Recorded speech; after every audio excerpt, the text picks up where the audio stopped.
Nwanyị nna-anụ si na ma bụrụ ọma na enough. O wee na-eselu mụ na ya na-abụ okwu.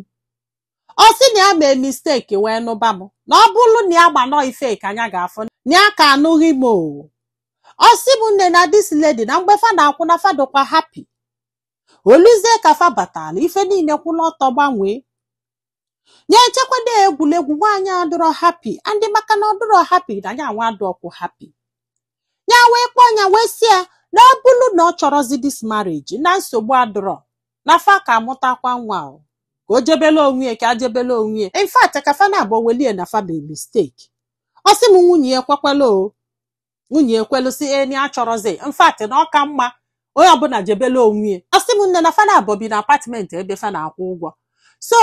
ka a gwasịrị ọ sị na ọ kakwa mma ihe a wutie maka na ọnya spendịla ego wee mee n'isi mana still na ya choose happiness anya wee kola akpa ya gali ajegwelu. O wee kpọọ nya sị ya nya bịa ka o wele ife o mee n'isi nya sị ya na nsogbu adọrọ nya ejebe na ya wele ife nya melu n'isi move on. Ọ sị m this woman retain the apartment ịmagolu na-akwụkwado ụgwọ na-aga mana ya adịrọ happy nya na-amọniti ya ka amakanele ebe nya bụ nwaanyị na-eje maka na ya fili na ya nyeli ife niile ọ chọrọ. Pịa o nweta enyi nwoke o ya na ya na-abụ kwụọ na ihe ha kwụrụ bụ a year and 3 months fa na-abọsị okwu. O nwetakwa another one fa kwụbakwa n'ife ya na nke afọ kwụrụ bụ 2 years fa esekwa okwu o. O nwetakwa number 3 na number 3 bụ 6 months ka fa kwụrụ ha wee so okwu o. N'ife afụzikwa bụ na-enweta leta ọ bụrụ nwunye edel. Ọ sị ya ni ado sorry in fact ni ame mistake ni ada enwe ndidi na ọnya kpatala fana abụọ ji wee gbasaa n'ife ya melie nya gbaghalụ ka a hapụzi ife taa n'abalị ka ọ bụla nwis ka ọ bịakwa ka fanụbakwa di na nwunye na kịta ni adịzi willing to submit na kịta ni adịzi willing to do whatever ọbụla ọ chọrọ. Ya sị ya mba na ya chọrọ ya echekwa na egwuregwu n'ihe ọzọ nya fụzikwa bụ leta nya atọghị enye ọ bụ from court. Nya wee sị kedu ife nya mekwe nwaanyị o ji wee gbaa anya akwụkwọ o ke ife a na-asọ mọnli ya na court o na fa agbasago bụ na fa agbasago kedu ihe bụ ihe anwa. Nya wee gwa enyi nwoke sị anya jebe n'ime nke oku ukolo kịta nya wee jebelu na court wee sị na ya abịago kedu ife nya mere. Ewesị nwaanyị kedu ife o mere. Ọ sị na o nwekwa ife o mere n'ife a na-ayọ jọji bụ ka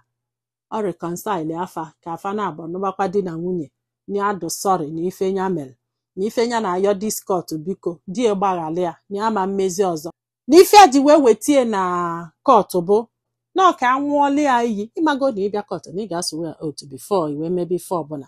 ka o wee dị sure na ife niile ya na-ekwu na ya na-ekwu ya under the oath na ọ bụrụ asị na ya dụ sorry na ya mee mistake na ya dị enwe ndị na ya dụ quick na ije divorce ya sị na ya chọrọzi ịmagolo ịgbasị asị na ya chọrọzi.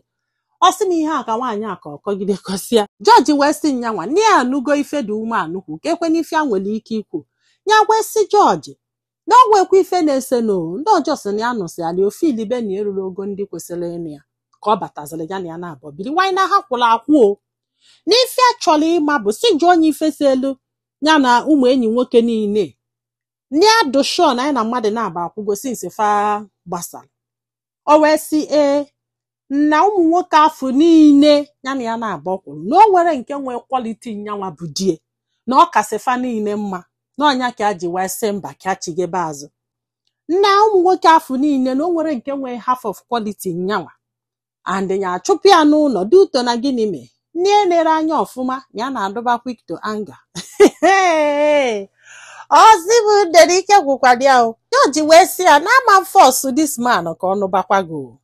na court enwere ife megide ka ọ sị this man nụbakwago na o kwesịrị ịbụ choice ya na oge nwaji aka gị sị na ị chọrọzi so na ife ya nwere ike ịgwa gị ije ka ịyọba dị guy ọ bụrụ na okwe fine ọ sịkwado mba ijebela onwe gị ọ sị bụ this girl etiwekwa akwa bere o na-ahụ ya jọji wee sị ya jee na at least na mmadụ ka ọ bụ ọbụgodo na ọ na-adọzi ya gogote ya ọ sị bụ ya wee jee igogo nwaanyị a wee zetu wee gbakudie Chudoma happy ihe a na-afịọ na court wụọ na-afịọ jidesie ya ike na-asị agbaghali ya biko ya ifeat Osibi was a drama. Hi! Now it takes the security in another court to ime ka this woman happy account. O wee happy anya wee sị anya bịa ka drop ọnya anya wee buru wee je drop ọnya bie wee nabakwa bie ọsị m nne na since afọ na ihe a dị n'ile nute o teta ụlọ sị good morning ọ ga-anabọ sị good night bọsị ụkọ sị happy Sunday bọsị Monday sị happy Monday ọsị ofe ya nwoke wee sị ya jee nụbi ya na kịta ka ọ ga-eweta the best ha ma ọ bụkwalụ nyanwa na ya ga-eje nụba. Then the other guy say na ọ bụrụ nyanwa n'ọkwa mi anwụrụ anwụ o after ka ọ lara ụmụ nwoke na-atọ n'ama nnu eyọtara na Osibi de ike gwụrụ ya nne ya chọrọ ịgwa parents ya na ndị be ha ka ha na-asị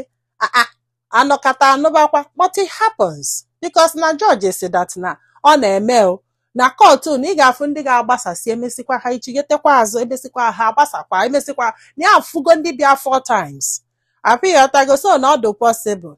ọsị m na ike gwụrụ ya ya love bụrụ this woman until faso okwu ụmụ nwoke afọ batabasịa ebe afọ ka anọzi because ọ bụrụ na ya love ya na ama na monitor malụ nwoke na one na-abịa na one na-apụ na ọpịghọta na n'ife a bụ that love bụ ihe ka na-epushie mana ya gbara ma ọ ga-abụ a bad idea ichigebe azụ n'ife ya jụrụ ajụ ya wesị ka amala ife ndị mmadụ lo so nwanne m kedu ife ilo ọ bụrụ gị ụmụ nwoke nke adọ na ngada unu ị ga-echigha azụ jenu this woman na maka na ịka love ya o ka ị ga-asị mba na unu agbasago bụ na unu agbasago kedu ife ị ga-eme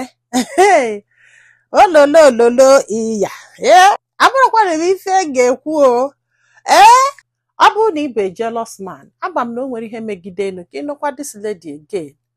mana ọ bụrụ na ị bụrụ a jealous man because na a jealous man will never after ka ọ fụsịla all this movie na 3 other